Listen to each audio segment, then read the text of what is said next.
سلم غزة وأهلها يا رحيم.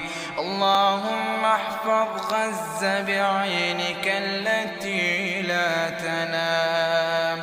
اللهم إنا نستودعك غزة وأهلها وأرضها ومن عليها يا رب العالمين.